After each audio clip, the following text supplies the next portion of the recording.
Welcome to my mentally unwell Memorial Arena video.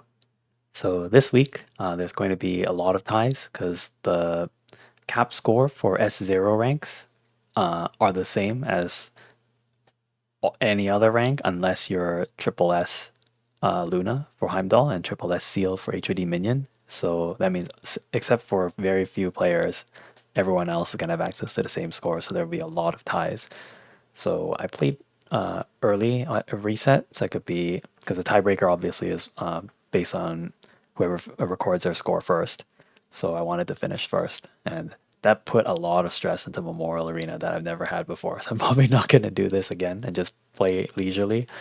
But for this one in particular, since the score is so high and there's going to be so many ties, I thought I'd give it a shot. But man, I don't think it was worth it. But I did put a lot of planning into this, so I recorded the whole thing. So I'll talk about the thought process I went through, and then yeah, share that with you, and maybe you'll find it interesting.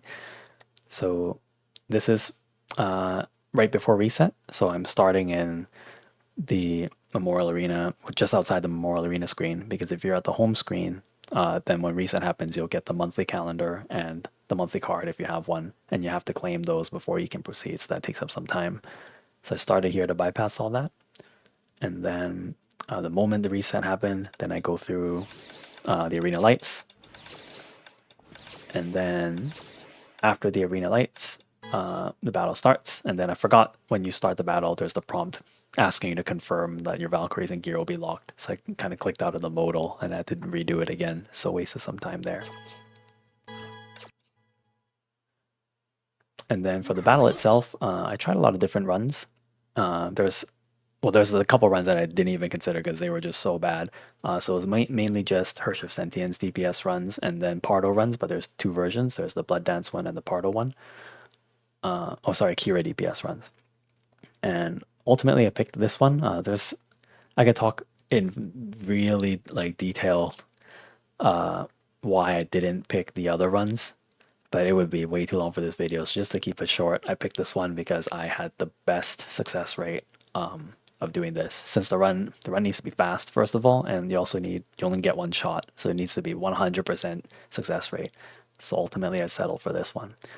And then I also modified it a little bit to try to get it down to 100% because there's some weird things that can still go wrong. So I was trying like different positionings, different movements to make sure that it would work. And I practiced it beforehand to make sure that I can do it.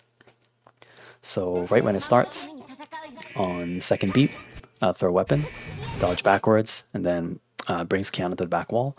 You don't actually need to dodge backwards, just dodge neutral direction will make her go backwards.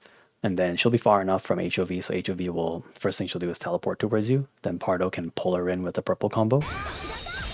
And then Kira does 2 charge attacks. And then during this time, there's enough time for HOV to start an animation of some sort, whether she's attacking, like here she's doing her subspace lance attack, or she might do another teleport, and that's fine.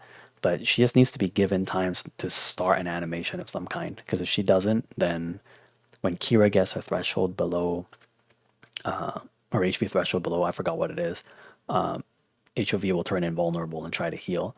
So this fit all really nicely because the beginning is a little bit slower because Pardo has to do the combo attack first and then Kira swaps in. But it gives HOV enough time that she'll always do something. So then she'll never turn invulnerable. So that's where this run started becoming 100% success because I had that issue with invulnerability in some others. And then that's pretty much it. She's dead.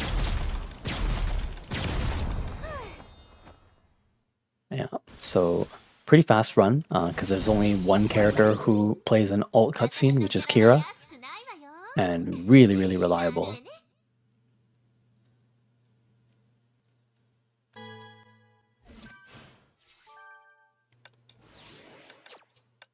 And then that's it, first to finish. So man, it was definitely very, very stressful. Yeah, and not only did I practice different runs and to find the best one, but then I also had to refine the best one just to eliminate any possible room for error. And then shortly after, all the scores started rolling in. So there's quite a few people who were playing early. Sticks didn't really need to play early because no one's going to be able to compete with him anyways. But you can see there's 5 people with a tie already, and there's going to be a lot more to come later. So it was an interesting experience. It was a fun race, but man, I don't think it was worth it.